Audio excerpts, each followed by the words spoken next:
Goeiemôre gemeente. Baie welkom by ons erediens. Die Here groet ons met sy seën, genade, barmhartigheid en vrede word ryklik geskenk van God ons Vader en ons Here Jesus Christus deur die kragtige werking van die Heilige Gees. Amen. Hemelse Vader, dankie vir 'n geloofsfamilie. Ook soos hier by ons, wat vandag ons soveel en saam met soveel mense en soveel plekke by mekaar kom. My gebed is, maak ons nuut en reinig ons. Maak ons 'n huis van gebed vir al die nasies. En steek ons hart weer aan die brand met die goeie nuus van u evangelie. Vader, ons vra ook, leer ons asseblief bid. Dit is so belangrik, Here. Ons sal nie staande bly terwyl ons nie op die rots van die genade klim nie. Here, want daar vind ons 'n dieper begrip van u wil en gee ons onsself oor aan u heerskappy.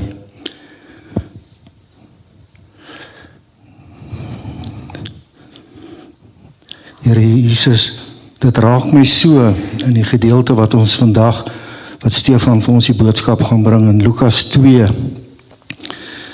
Toe ek dit lees, toe staan dit so voor my uit. Het u nie gesê, as jy bid nie, maar wanneer jy bid? Here, dit is so belangrik vir elke gelowige om gereeld te bid. Dit is soos 'n asemhaling vir die siel. 'n oomblik van innerlike vrede en 'n verbinding.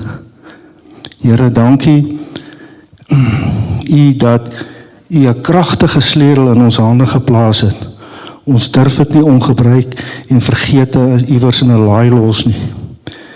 Leer ons elkeen om toegang tot die koninkryksboodskap deur gebed te ontsluit. Wys ons die geslote deure wat deur u wil oopgemaak word.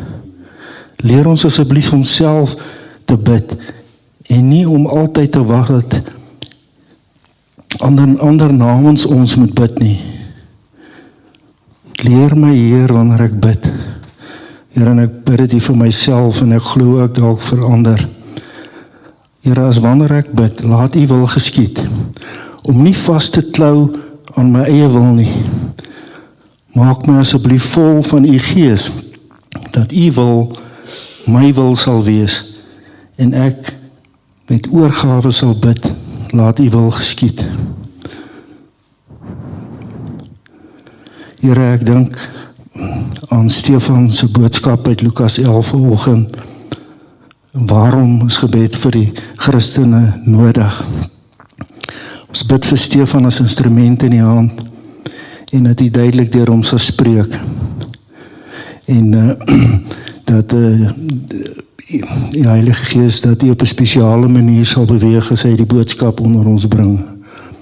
En help ons as 'n gemeente om te hoor, wat wil die Gees vir ons as Bergbron gemeente sê. Here, en daar is soveel aktiwiteite ook vandag. Ons dink aan die kinderkerk, ons dink aan vanmiddag sy tienergroepie kategese en die toerusting. Wil bid dat u dit ook sal seën, en dankie daarvoor dat ons hierdie aktiwiteit het ook deur die week. En dan kom ons vandag en ons kom bid vir mense wat omgee nodig het. Ons dink spesifiek ook hier aan Celeste, dat u haar en haar gesin sal vashou in 'n moeilike tyd wat hulle deurgaan met hulle pa en sy vrou. Ons het nou voor die tyd gehoor, Here, en ek wil net bid dat u in die tyd hulle net sal toevou in u liefde. En waarom Hekkie en sy vrou albei so vinnig na mekaar oorlede is, vra ons Sandra Pieter en die familie vir hulp daar, Here, met dit wat alles gebeur met hulle, om dit te verwerk en om hulle oë op u gevestig te hou. En dan sê ons dankie aan Sean en Ruth se babasientjie dat hy in die hospitaal ontslaan is. En dan ook van lief, as ek praat van lief en leed, dink ons aan Ariadne en Stefan en wat TV 9 Augustus in die huwelik tree. En ons bid dat hierdie dag vir hulle en vir Stefan hulle en Elsewon en die hele familie en Stefan se familie 'n seën sal wees en 'n mooi dag sal wees. En so Stefan ook gebid het, gevra het, Here, dat hulle net gesond sal bly. Wil jy hulle asseblief help, Here? Ons gee ook alle eer vir nog 'n nuwe lewensjaar vir Hanlie Palmer wat vandag verjaar, Cody Matthews en dan Roan Erasmus. En ons kom en ons bring al hierdie dinge na U toe in die naam van Jesus Christus. En ons sê amen en die hele gemeente sê amen. Skriflesing Lukas 11 vers 1 tot 13. Ons gaan Lukas 11 vers 1 tot 13 saam lees. En ek lees uit die 1983 vertaling, Lukas 11 vers 1 tot 13.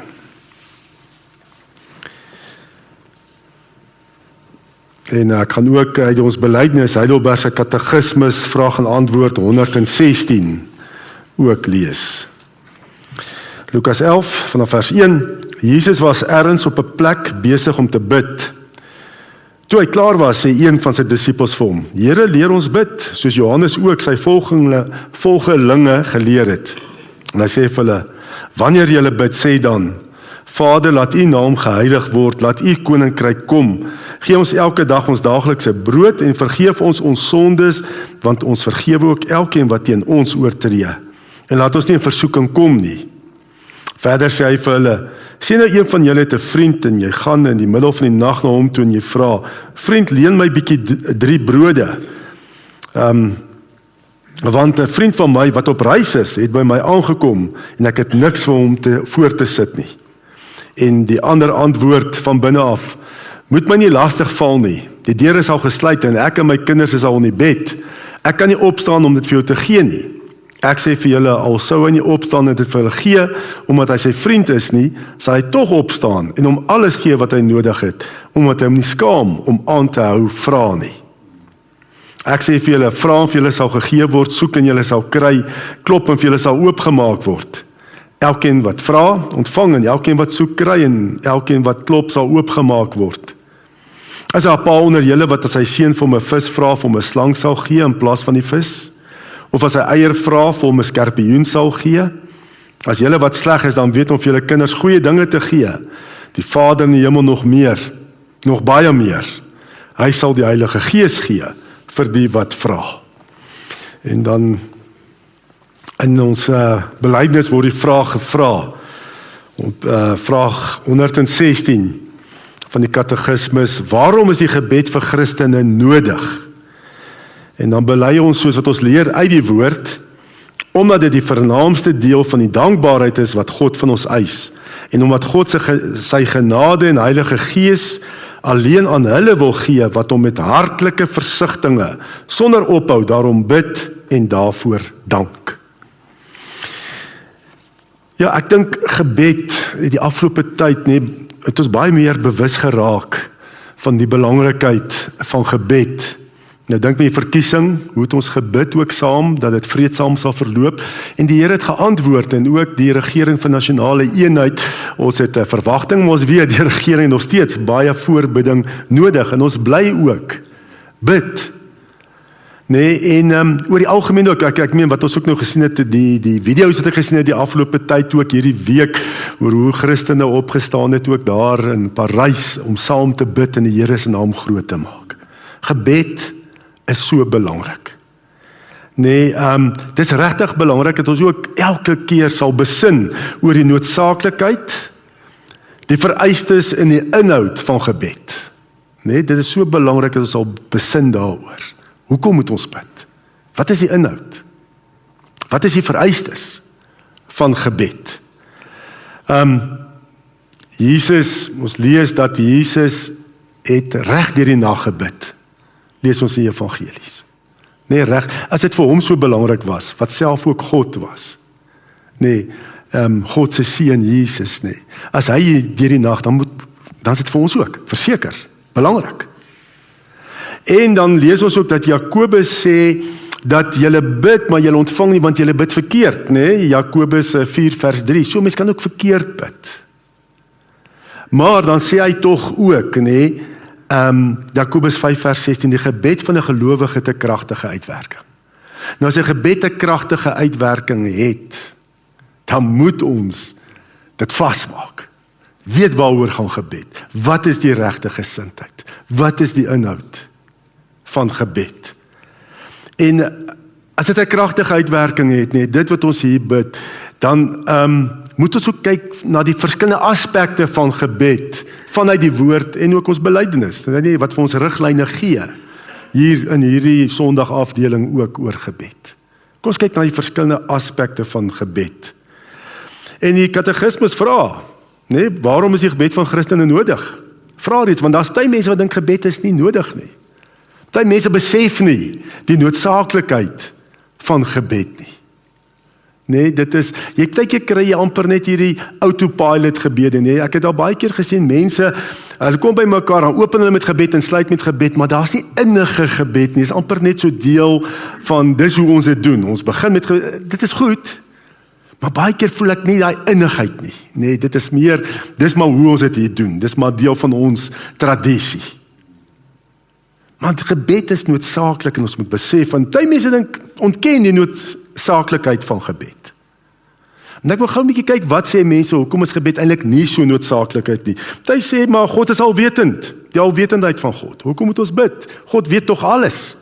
So hoef ons nie te herinner nie, God weet alles. God weet wat ek nodig het, nog voordat ek van hom vra. Ja, dit staan ook in die woord, maar is dit al waaroor gebed gaan? Die alwetendheid. So, ons hoef nie eintlik so ernstig te bid nie, want God weet alles. Hy weet wat ek nodig het. Ons antwoord is, dat gebed, sy hoofsaak, is nie om van die Here eintlik dinge te vra nie. Nee, die hoofding van gebed is eintlik om vir Here dankie te sê. As die Here eers moet gee alles waarvoor ons vra, nee, sê jy die oggend, jy sal net heel dag moet bid, net om te kry wat jy nodig het om te lewe, om asem te haal, dat jou niere moet werk, dat jou hart moet klop, dat jou longe, al daai goed, verstaan, as die Here net moet gee wat ons vra, nee, sal jy heel dag net moet bid, net om aan die lewe te bly. Goed dat ons as vanselfsprekend dink, is God wat dit vir ons gee.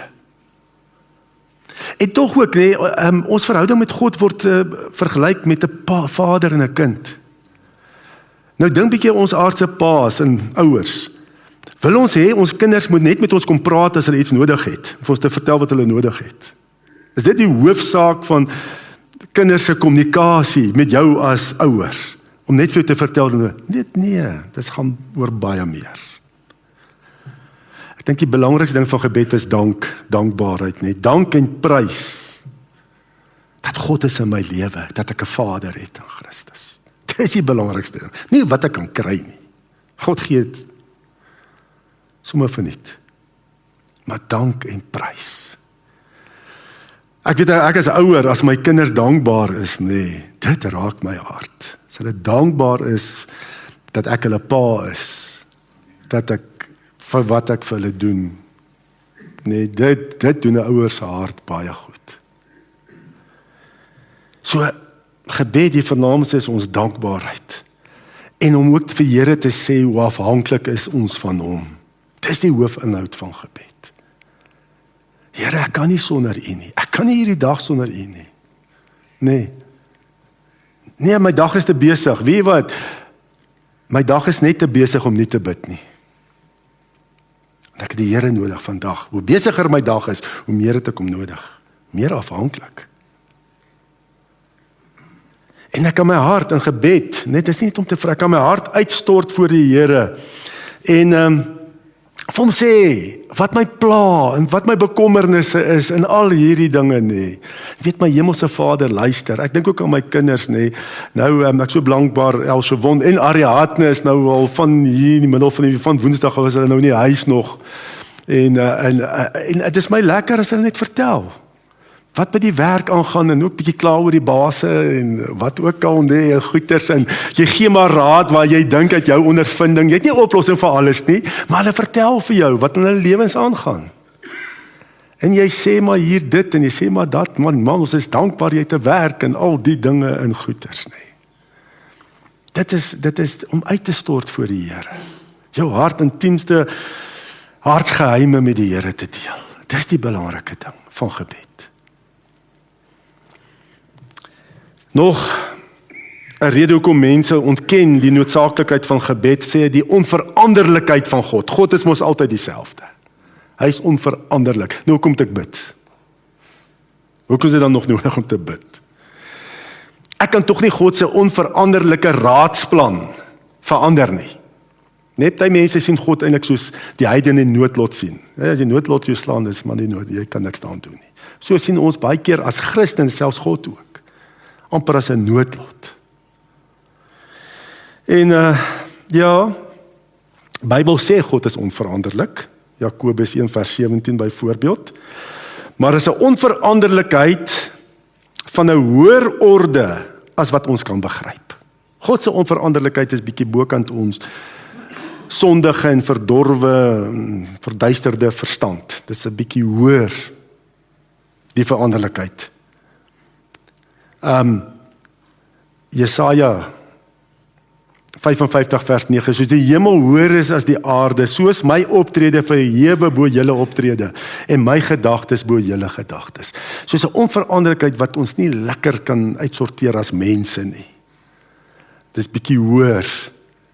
Want ons lees ander plekke waar dit so eg menslik van God, nê? Ons lees hoe God eintlik half eg menslik is. God het berou gehad dat hy die mens geskaap het, Genesis 6 vers 6, na die mense so verdorwe geraak het, na die sondeval. Hy het berou gehad eintlik dat hy selfs ook vir koning Saul koning gemaak het, nee, nadat Saul ook so afvallig geraak het. Hy berou gehad met die stad Nineve, Jona. Nee, in Jona lees ons, hy toe wou God nie meer daai stad verwoes nie, hy het gesê, gaan hulle verwoes, kom hulle tot bekering. God is 'n liefdevolle God, wat ag slaan op ons gebede. God luister na ons gebede. Hy is onveranderlik, maar hy is tog ook, dat hy ook luister, en ag slaan op ons gebede. Dit is 'n bonatuurlike onveranderlikheid. Jy weet, hy spaar Israel. Hy wou Israel verdelg het nadat hulle die goue kalf gebou het. Ek sê, dis die God wat ons gered het in Egipte, nee. Toe tree Moses in en God spaar Israel. Hulle nie verdelg. Hy wou mos 'n nuwe begin gemaak het met Moses se nageslag. Sê Moses nee. Die volke gaan sê, jy was nie sterk genoeg om die volk die beloofde land in te vat nie. Daar is soveel voorbeelde, nee. God sluit die hemel toe vir 3 jaar en open hom weer om te reën op Elia se gebed. So God luister na ons gebede. Ons lees daar van Jakobus 5 vers 16 tot 18. En dan Jesus onderrig ons oor gebed. En hy sê in hierdie gedeelte wat ons gelees het, vra en vir julle sal gegee word, soek en julle sal kry, klop en vir julle sal oopgemaak word. Elkeen wat vra ontvang, elkeen wat soek kry en vir elkeen wat klop sal oopgemaak word. So Jesus sê bid. Hy leer ons ook, jy moet aanhou bid, nee, met daai gelykenis wat hy vertel van die onregverdige regter en die weduwee, wat hom so die regter kom kla het, die hele tyd kom pla het met haar versoek, nee. En dan begin daai gelykenis, hier het vir hulle gelykenis wat om duidelik te maak, dat 'n mens altyd moet aanhou bid sonder om moedeloos te word. Ons moet bly bid, dis noodsaaklik, dis belangrik. Moenie dink jou gebed beteken niks as jou hart uitstort in opregte gebed voor die Here, as jy eerlik is voor die Here. God hoor, hy slaan ag op jou gebed. So, al hierdie ontkenning van die noodsaaklikheid van gebed, daar's nie grond daarvoor nie. Kom ons kyk na die erkenning van noodsaaklik, hoe belangrik gebed is. En dan, soos ons bely in die katekismus, wat skrifgedeelte saamvat en sê, maar dis die belangrikste en vernaamste deel van ons dankbaarheid, gebed. Is om vir Here dankie te sê. Gebed is die weerklank van God se genade in my lewe. Omdat Here so goed is vir my, bid ek en sê Here, dankie. Dink as die Here gebed verhoor het, die lofprysing. Ek praat nou maar uit my eie lewe uit die afgelope tyd, toe die dogters klaar geswat het einde laas jaar, gebid en hulle het werk gekry, van die begin af van die jaar, werk gekry. Here, dankie daarvoor. U voorsiening. En selfs baie keer moet ons dankie sê nadat iets gebeur het, sonder dat ons daarvoor gebid het. Net wat die Here net voorsien het, jy het nie eens daarvoor gebid nie, of hy het beskerm, bewaar, moet die dankie sê.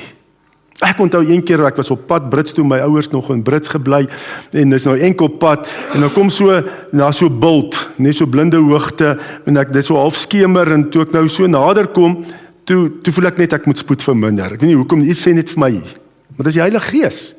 Spoed verminder, toe ek oor hy bult kom, toe is daar 'n voertuig aan die pad. En dan altyd daar Brits, daai enkel paaie, hoe mense agter in voertuie vasgery, agter trokke, weet en so. Sê ek, Here, dankie, U het my gewaarsku, verminder spoed. Ek het nie geweet wat aan die ander kant aangaan nie. Ek kon net sê, dankie Here. Daar is baie sulke voorbeelde wat ek kan noem, sonder dat ek eers gebid het. Dankie Here, vir U bewaring en besturing van die situasies, die gemeente. Daar's soveel, baie van wat hier in die gemeente op die einde gebeur het, het die Here laat gebeur, nie ons mense nie. En selfs op tyd keer as ons deur moeilike tye gaan, en dit het nie uitgewerk soos ons gehoop het, dit sal uitwerk nie. Ek sê, Here, dankie, want U is saam met my in hierdie moeilike omstandighede. Gisterand praat ek met 'n vorige predikant van Bergbron, Dr. Johan Oostenbrink, hy is nou in die Kaap. Praat en hy vertel, hy so 'n paar jaar terug het hy skielik moes hy oop hartoperasie gekry het. Hy was baie fiks, hy het fiets gery en so, maar dis een van die are, sy are was geblokkeer en so oop hartoperasie. En hy sê, deur dit alles, in daai dinge, het hy iets nuuts en dieper dinge van God leer ken, hoe groot God en almagtig hy is, en hy het 'n ander siening van die dood gekry. Daai, ons sien die dood altyd net aan die kant van die graf van lewe en sukses en sulke goeders. Maar ek kon iets anders te beleef van die dood. Ook my broer in die Vrystaat wat 2 kinders oorlede is en hy en sy vrou is geskei vanweë die trauma. Getuig ook Hendrik, hy is ook Sondae-aande, is hy deel van ons disipelmakersgroep.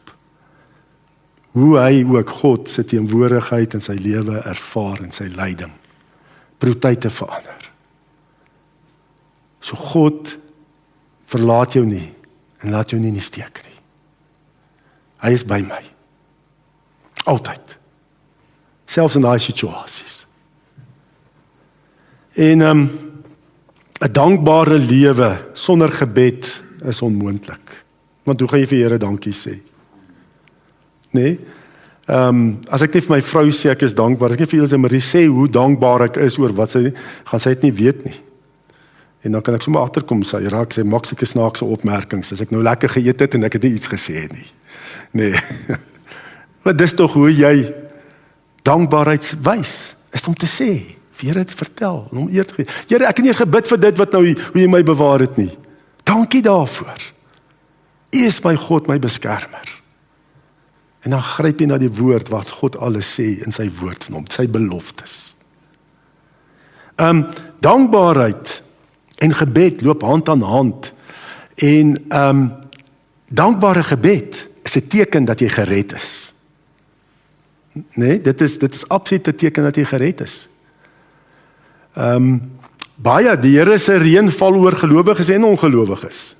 Maar gelowige is dankbaar en sê vir gee die eer aan die Here. Ongelowige sê nee, wat dis nou in die natuur. Maar die een wat sê dankie vir die reën, dis die gelowige, dis die een wat gered is. Dis dieselfde ook met daai 10 melaatses wat Jesus genees het. En hulle is daar weg en op pad om hulle vir die priesters te wys, en dan draai net een om en kom sê vir die Here dankie. En was 'n Samaritaan. Dankie Jesus dat U my genees het. Nog voordat hy nou by die priester het, hy's genees. Gaan hy terug na die Here toe. En dan sê die Here in Lukas 17 vers 9, staan op en gaan huis toe. Daai een Samaritaan, jou geloof het jou gered. Die ander is genees, maar is nie gered nie.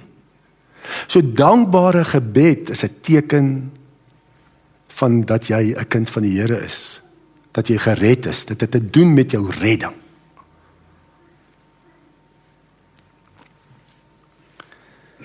Ja, dit is.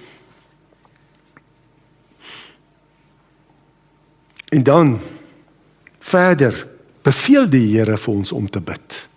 Jesus beveel om te bid. Nou as hy beveel, dan is dit belangrik. Ja, dan is dit noodsaaklik. Daar's 'n paar skrifgedeeltes wat die Here vir ons in sy woord beveel om te bid. Hierdie gedeelte wat ons nou gelees het, bid en vir julle sal gegee word. Lukas 11 vers 9.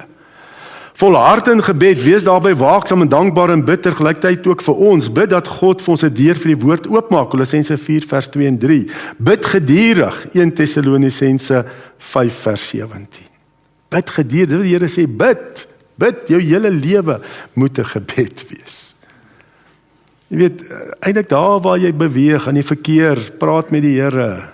Nee, by die werk, praat met die Here. Jy hoef nie te gaan, daar's tyd wat jy stilte tyd jou afsonder, dat jy die aandag nie afgetrek, wat jy absoluut net op die Here fokus, maar verder die res van jou dag is gebed. Here, lei my.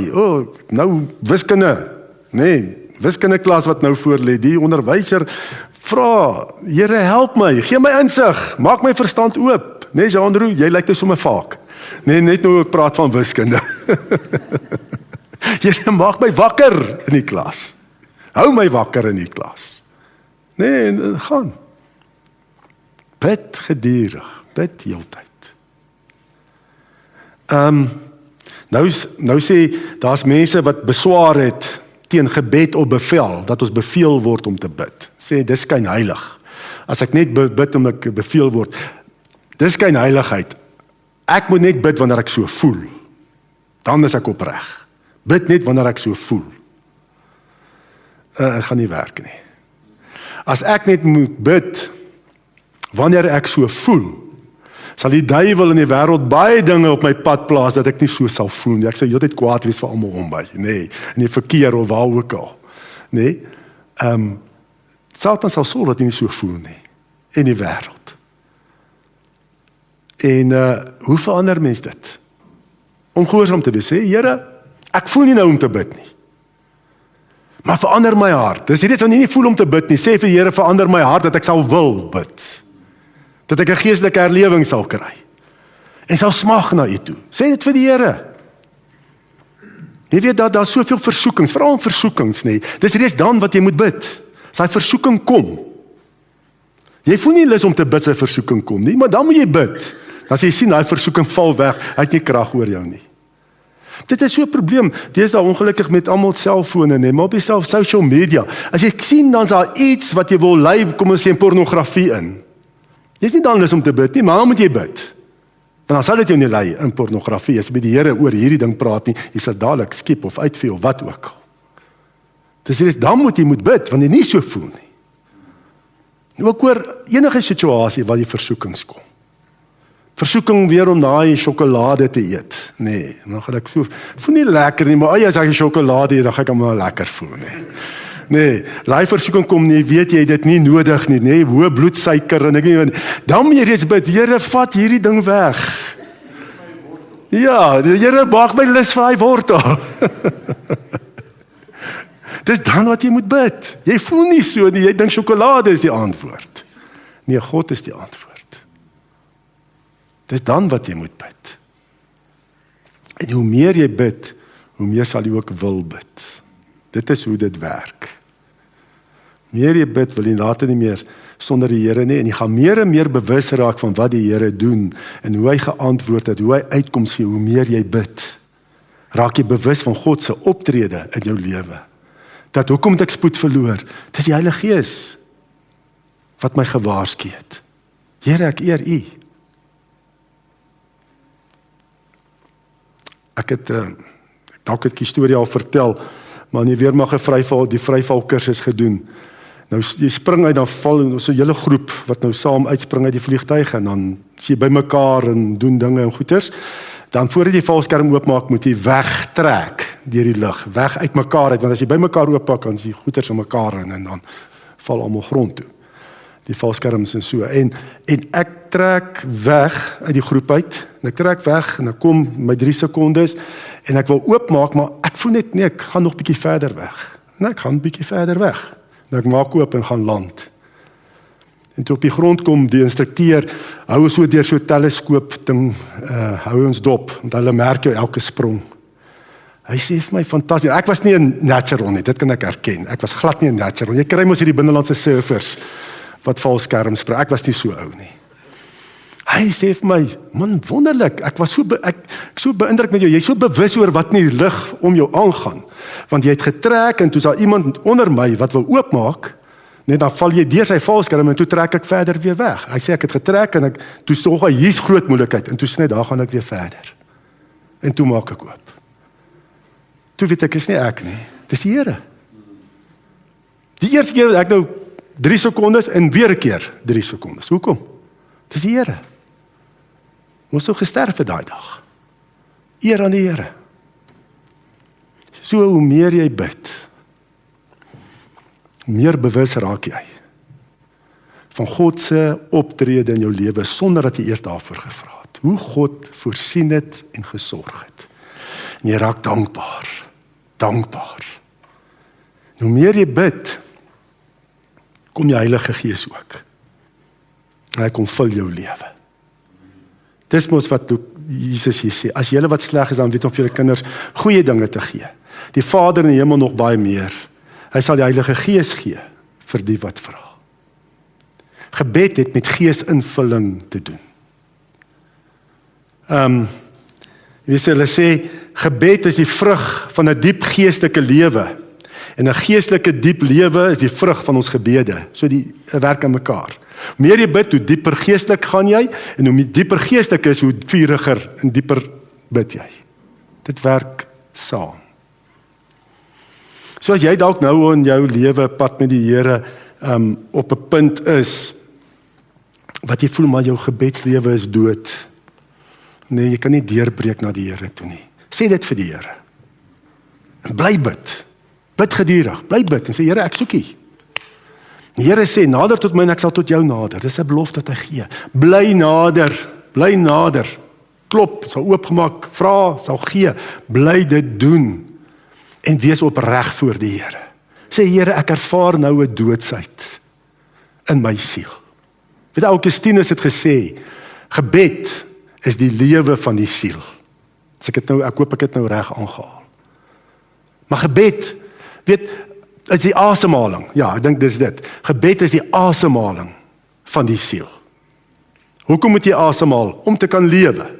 As jy ophou asemhaal, is jy dood. Jou verhouding met die Here ook, jou gebedslewe om te kan lewe. Nee, om jou siel, vir jou siel om te kan lewe, moet jy bid. Want gebed is die asemhaling van jou siel. As jy nie bid nie, sal jou siel doodgaan. Sterf. Kom ons bly net bid. Vra vir die Here se leiding. Het gaan nie oor mooi woorde nie, gaan oor wat is in jou hart. Is jy regtig dankbaar? Is jy afhanklik van die Here? Wil jy opreg net jou hart uitstort voor die Here? Dis waaroor dit gaan. Ja, die genade van ons Here Jesus Christus en die liefde van God die Vader en die gemeenskap van die Heilige Gees sal by ons elkeen wees en bly. Amen.